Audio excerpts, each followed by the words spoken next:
अच्छा, उसके बाद हम बात करेंगे डी मोइवस थ्योरम की। डी मोइवस थ्योरम हमारे पास बेसिकली क्या होता है कि फॉर एग्जांपल अगर हमारे पास उसने एग्जाम में हमें कोई भी कॉम्प्लेक्स नंबर दे दिया कार्टेशियन फॉर्म में, ठीक है, और उसने हमें कहा कि इसकी कोई पावर होगी, लेट से कोई पावर है n, ठीक है, और आगे हमें उसने आंसर पूछा होगा, इसको अपने सॉल्व करके, यानी इसकी पावर को पहले सॉल्व करना है, फिर जो कॉम्प्लेक्स नंबर बनेगा उसको आपने फिर कन्वर्ट करना है किसके अंदर,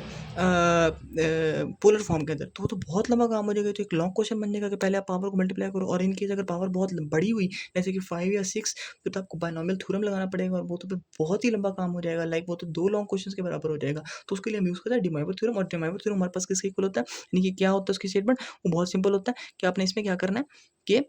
अगर हमें ये पता था कि a प्लस बी आयोटा किसके इक्वल था, वो इक्वल था आर आगे cos theta plus iota sine theta के इक्वल था वो, ठीक है। अब लेट्स से उसने हमें एक ए प्लस बी आयोटा के ऊपर एक पावर लगा दी है, तो हम उसमें क्या करेंगे, वो जो पावर है ना वो आर की पावर बन जाएगी, ठीक है, और वो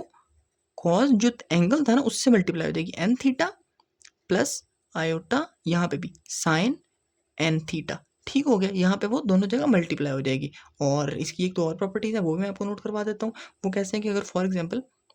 हमारे पास लेट्स से अगर 2 कॉम्प्लेक्स नंबर आपस में मल्टीप्लाई हो रहे हो, Z1 मल्टीप्लाई बाय Z2, तो वो उनका अगर यानी कि उनका अगर आपसे पूछ ले कि 2 कॉम्प्लेक्स नंबर ये मल्टीप्लाई हो रहे हैं और आगे इनकी जो पोलर फॉर्म है वो क्या बनेगी, तो ये तो तरीके कि आप उन दोनों को मल्टीप्लाई करो, फिर जो आंसर निकलेगा उसको आप पोलर फॉर्म के अंदर चेंज करो, ठीक है। एक ये तरीके की शॉर्टकट है, वो कैसे आपने करना है, वो आपने करना है कि आपने आर यानी आपको Z1 का भी आर और थीटा का आपको पता होगा, ठीक है। अब हम फॉर एग्जाम्पल हम ये ऐसे हम एक बार लिख लेते हैं, एक मिनट लिख लेता हूँ, Z1 is equal to R1 cos theta 1 plus iota sine theta 1, उसके बाद Z2 is equal to R2 cos theta 2 plus iota sine theta 2। अब अगर इन दोनों को हमने मल्टीप्लाई करना है Z1 मल्टीप्लाई बाय Z2, तो हमारे पास उसका फार्मूला क्या होगा, हमारे पास फार्मूला होगा R1